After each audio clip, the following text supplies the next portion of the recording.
आपकी बहुओं की वजह से अपनी बहू को बंधन में क्यों रखूं? है भगवान, आज तो प्रतिमा की बहू सूट पहन के बाहर जा रही है। ममता मन ही मन कुरकुराते हुए बोली। ना जाने कौन सा जमाना आ गया, जैसे कोई शर्म लिहाज तो बची ही नहीं है। ऐसा लगता है कि प्रतिमा के ये अनोखी बहू आई है। कहाँ हम लोगों के यहाँ बहुएं संस्कारों में रखी जाती है, और कहाँ इसने तो बहू को एकदम खुला ही छोड़ दिया।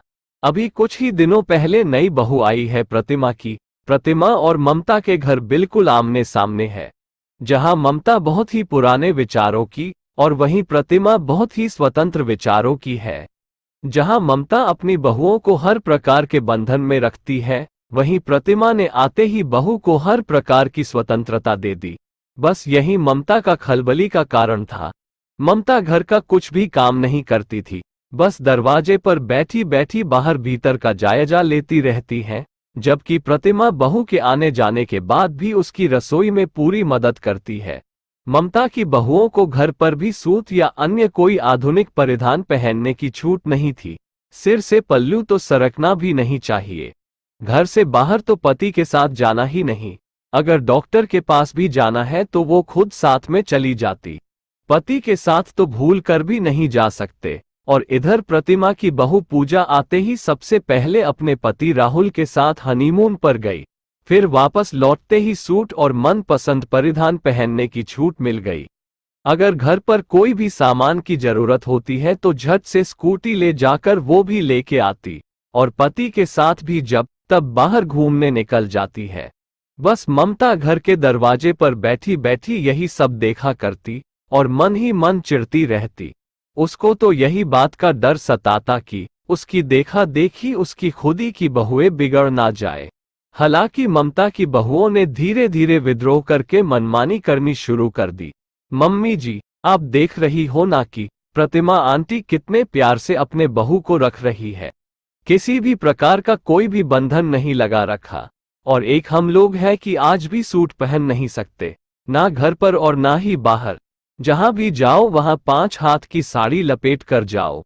ममता की बहू पलक ने पूजा को देखकर पास आकर बोली, क्या तुमको ये ड्रेस बहुत अच्छी लग रही है? अभी कुछ ही दिनों पहले डोली पर से उतरी और आज सूट पहनकर स्कूटी लेकर जा रही है। हमको तो लगता है कि प्रतिमा का दिमाग ही खराब हो गए है, वरना बहुओं को इतना छूट कौन देता है? ना शर्म ना लिहाज। ममता तो एकदम से पलक की बातें सुनकर घबरा उठी, क्योंकि जिस बात का डर था उस चीज की शुरुआत हो गई। आखिर ममता की मन नहीं माना तो शाम को पहुंच गई प्रतिमा के घर। प्रतिमा, तुमको कुछ ध्यान भी है कि नहीं? किस बात का ममता भाभी? ये तुमने अपनी बहू को अभी से इतनी छूट क्यों दे रखी है? फिर ममता एक एक करके अपने दिल का गुबार निकालने लगी। भाभी, मुझे तो इसमें कोई बुराई नजर नहीं आती। जमाना बदल गया है। आज बहू और बेटी में कोई अंतर नहीं रह गया है। मैंने पहले ही दिन से पूजा को बेटी मान लिया था, और जब माना है तो प्रण भी कर लिया था कि उसको बेटी की तरह ही रखूंगी। और मैं तो यही कहूंगी कि आप भी अपनी बहुओं को इसी तरह से रखिए। प्रतिमा मुस्कुराकर बोली, तुम अपनी ये ज्ञान भरी बातें अपने पास ही रखो। मैं कुछ नहीं जानती, बस अपनी बहू को बंधन में रखो, वरना उसकी देखा देखी हमारी बहुओं को भी बिगड़ते देर नहीं लगेगी।